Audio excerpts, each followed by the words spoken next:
The Morrison family's annual shareholder meeting was scheduled for 10 a.m., but my brothers had cornered me in the conference room at 9:15.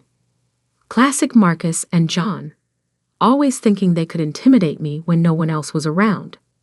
Just sign the papers, Kate. Marcus pushed the documents across the mahogany table. Make this easy on yourself. I studied my older brothers. Marcus in his $5,000 suit, John nervously adjusting his Rolex. They looked powerful, successful. The perfect heirs to Morrison Technologies. But I saw what others missed, the desperation in their eyes. Why now? I asked quietly, though I already knew. After 5 years of ignoring my shares in the company, why the sudden interest? John glanced at his phone again, the 4th time in 10 minutes. The board meeting's in 45 minutes. Sign the transfer documents, take the buyout, and walk away with $2 million. Generous offer. Generous? For 25% of a company worth billions. I suppressed a smile, thinking about what they didn't know. What they'd never bothered to learn about their little sister. And if I refuse?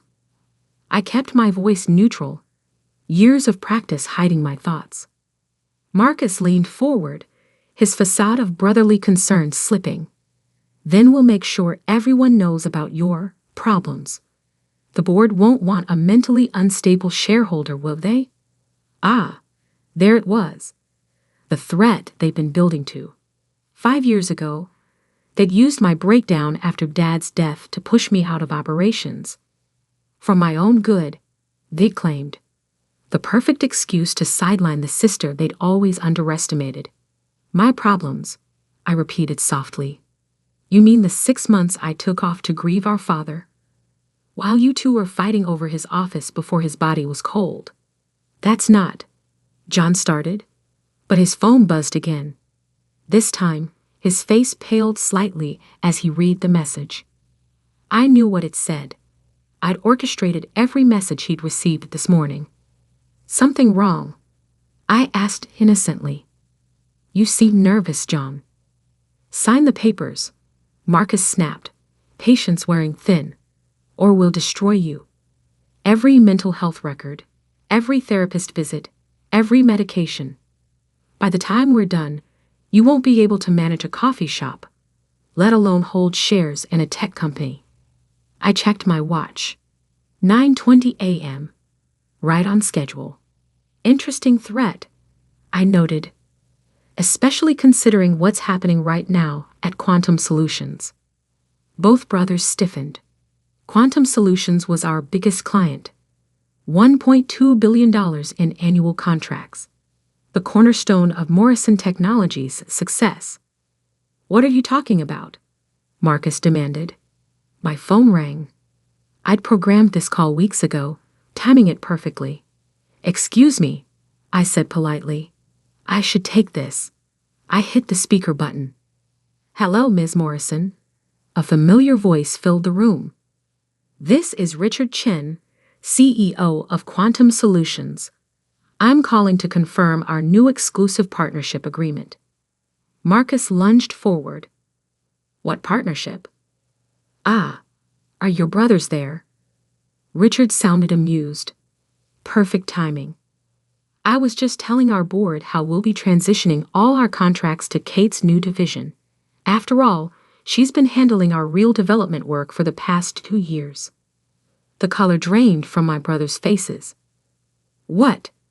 What is he talking about? John whispered. I pulled out my laptop, opening files they'd never bothered to check. Remember when you sidelined me?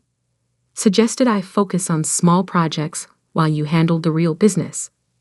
Screen after screen showed successful projects, hidden innovations, quiet deals I'd built while they were posturing in board meetings. Those small projects? They're now the backbone of Quantum's entire operating system. The innovations you've been taking credit for. All came from my team. The contracts you're so proud of. They have my signature, not yours. Impossible, Marcus sputtered. We run this company. No, I corrected him. You play at running it. I actually built something. I opened another file. Emails, contracts, development plans. 2 years of careful work, hidden behind the facade of a mentally unstable sister they dismissed. While you were busy threatening me, Quantum Solutions conducted a security audit, found out who really developed their technology, who actually delivered results instead of empty promises. Richard's voice came through the speaker again. Kate, the transfer is complete. All development contracts now run through your division. Exclusive partnership, as agreed. Thank you, Richard. I smiled.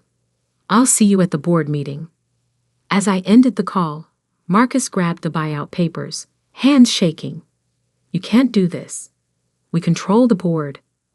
About that, I pulled up one final document. Remember when Dad restructured the company before he died? The shares he left in trust. John's face went even paler. The neutral trustee was appointed by me. I finished. Dad knew what you two were. Knew you'd try to push me out. So he made sure I had protection, if I could prove myself worthy of running his company. The screens around the room lit up with project data, client testimonials, and financial records. 2 years of hidden success, revealed all at once. The board meeting starts in 30 minutes. I stood up, straightening my jacket. They'll be very interested in learning who's really been driving this company's innovation. Who really secured our biggest client's loyalty? We're your brothers. Marcus tried. Desperation replacing threats. Family. Family. I laughed softly. You haven't been family since you tried to destroy me after Dad died. You've been obstacles. Now you're just footnotes. I gathered my materials, heading for the door. Oh, and those mental health records you threatened to expose. Release them. Show everyone how I rebuilt myself, developed groundbreaking technology, and saved this company, all while dealing with grief and anxiety. I'm sure the press will love that story. Leaving them in the conference room, I headed to my real office, the one they'd never known about, where I'd spent 2 years building the future they couldn't see. The quiet sister they'd underestimated had just changed the game. And I was just getting started. At exactly 10 a.m., I walked into the Morrison Technologies boardroom. The tension was palpable. 18 board members shifting uncomfortably in their leather chairs, watching the drama unfold. Marcus and John sat at their usual places, faces still ashen from our earlier confrontation. Behind them, a screen displayed the Quantum Solutions logo, a reminder of what they'd just lost. Before we begin, I announced, taking my seat, there are some changes to discuss. I nodded to Amanda, my previously hidden executive assistant. She distributed folders to each board member, detailed reports of the past 2 years' actual operations. What you're looking at, I continued, is the true source of Morrison Technologies' recent successes. Not the public projects my brothers have been taking credit for, but the real innovations that have kept this company competitive. The board members began flipping through pages, their expressions shifting from confusion to shock. Project Phoenix. I clicked through slides on the main screen. The AI integration system that saved Quantum Solutions $300 million last year. Developed by my team, not the official R&D department. Marcus started to stand. This is ridiculous. The neural network security protocol, I continued, ignoring him. The one that just won the Defense Department contract. Also my team. In fact, I pulled up a spreadsheet. 73% of our major technological breakthroughs in the past 2 years came from the division my brothers thought was handling small projects. Harold Chin, our lead independent director, leaned forward. Why are we just learning about this now? I smiled slightly. Because after Dad died, my brothers convinced everyone I was unstable, unfit for leadership. It was easier to let them believe that while I built something real. She's lying, John protested weakly. We've been running this company into the ground. I cut him off, switching to financial projections. Your visible projects are over budget, behind schedule, and failing quality controls. The only reason our stock price hasn't crashed is because of my hidden innovations. The boardroom doors opened, admitting Richard Chen from Quantum Solutions and his chief counsel. Perfect timing. I nodded to them. Richard, would you like to explain the new contract structure to our board? For the next 30 minutes, Richard detailed how he discovered my secret division, verified our actual contributions, and made the decision to transfer all development contracts to my direct control. To be clear, he concluded, Quantum Solutions' $1.2 billion annual contract now runs exclusively through Kate's division. Her brothers are no longer involved in any capacity. The board erupted in questions. Marcus and John sat frozen, watching their power evaporate. There's more, I announced, pulling up the trust documents. Dad left 30% of company shares in a neutral trust controlled by this board. The terms were clear. Those shares would support whichever heir proved most capable of advancing his legacy. Harold Chen studied the documents carefully. And you've been building evidence of your capability. For 2 years, I confirmed. Every project documented. Every innovation verified. Every success quietly recorded while my brothers were playing corporate politics. I distributed another set of files. My complete business plan for Morrison Technologies' future. Quantum Solutions is just the beginning. I've been in talks with 5 other major clients who want access to our real innovation team. Not the flashy presentations my brothers give, but the actual technological breakthroughs we deliver. The board spent an hour reviewing my plans, asking detailed questions that I answered with the expertise of someone who'd actually built something, not just managed it. Finally, Harold called for a vote. The evidence is clear, he announced. The trust shares will support Kate Morrison's leadership. Combined with her existing 25% stake, this gives her controlling interest in Morrison Technologies. Marcus lunged to his feet. You can't do this. We're the ones who... Who what? I interrupted quietly. Who tried to destroy your sister instead of recognizing her capabilities? Who valued appearance over innovation? Who just lost our biggest client because you couldn't see past your own arrogance? I stood up, addressing the board. My brothers will be offered positions in the restructured company if they can prove their value through actual work, not family connections. And if we refuse? John asked. I smiled. Then explained to our shareholders why you deserve multi-million-dollar salaries while contributing nothing but threats and failed projects. As the board filed out, already adapting to the new power structure, I stopped by my brother's chairs. You wanted me to sign away my shares. I reminded them. Instead, I just took control of yours.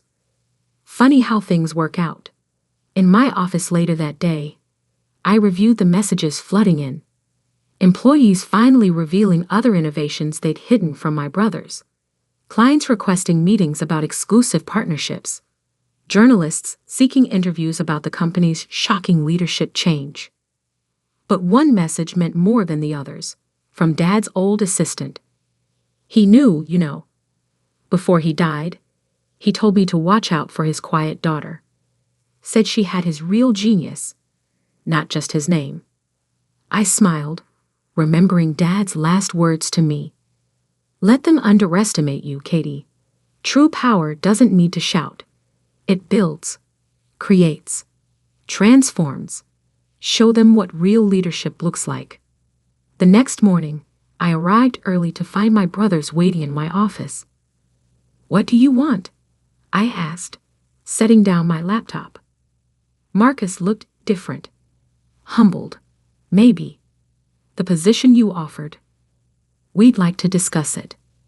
I studied them carefully. No more corner offices. No executive titles. You'll start where I did, proving your worth through actual work. We can learn, John said quietly, if you'll teach us. Funny, I replied. 2 days ago you were threatening to destroy me. Now you want me to teach you. We were wrong, Marcus admitted. About everything. I thought about Dad, about his belief in redemption through hard work.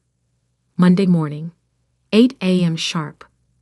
Regular offices on the development floor. Show me you can build something real. And maybe you'll earn back some of what you lost. As they left, I turned to the windows, watching the city wake up. My phone buzzed with project updates, client meetings, and board confirmations.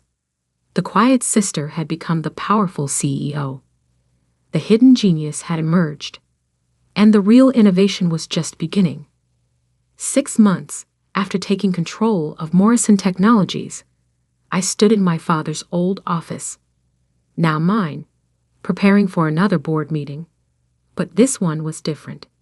Today would reveal whether my brothers could truly change, and whether the company's transformation was complete. The morning sun reflected off the glass skyscrapers surrounding our headquarters, casting patterns across the project reports on my desk. Each page told a story of revolution. Stock price up 45%. Market share increased by 30%. Innovation patents tripled. Employee satisfaction at record levels. A knock at my door preceded Amanda's entrance. They're ready for you. Both presentations. The main auditorium was packed. Shareholders, employees, media, and industry analysts. All here to witness what I'd built from the ashes of my brother's reign. I took the podium, remembering the day they threatened to destroy me. 6 months ago, I began. Morrison Technologies stood at a crossroads. Not between success and failure, but between appearance and substance. Between what we claimed to be and what we could actually achieve. The screens behind me lit up with our latest innovations. Real ones, not the empty promises of the past. Our partnership with Quantum Solutions has expanded into a $3 billion annual contract. Our AI security protocols have become industry standard. And our development teams, all of them, are now working in true collaboration. I paused, looking at Marcus and John, sitting in regular seats among the development team members. Some of you know that my brothers started in new positions 6 months ago. Entry-level development roles, stripped of their executive titles. Today, they'll present their first major project. Marcus and John walked to the podium, dressed in standard business attire instead of their once signature expensive suits. Something had changed in them. The arrogance replaced by something resembling humility. Project Unity, Marcus began, pulling up their presentation. A breakthrough in quantum encryption that we developed with our team members, not over them. For the next hour, they demonstrated actual innovation. Real work they'd done alongside developers they once would have ignored. The technology was impressive, but more striking was their transformation. We learned, John admitted during the Q&A, that real leadership isn't about titles or threats. It's about building something meaningful. Our sister, he paused, emotion visible, showed us what we should have seen years ago. After their presentation, I returned to the podium. This is the new Morrison Technologies, where innovation comes from every level, where good ideas matter more than good connections, where even those who once wielded power destructively can learn to build constructively. I introduced our new initiatives, an innovation incubator open to all employees, a mentorship program pairing experienced developers with emerging talent, a corporate culture that valued substance over style. Some said we were destroying company tradition, I noted. They were right. We destroyed the tradition of hierarchy over merit, of appearance over achievement, of power over purpose. The screens showed our new organizational structure, flat, collaborative, focused on innovation rather than titles.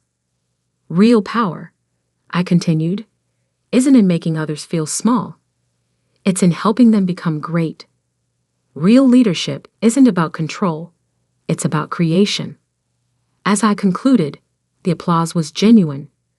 Not the polite corporate kind, but the sound of true appreciation.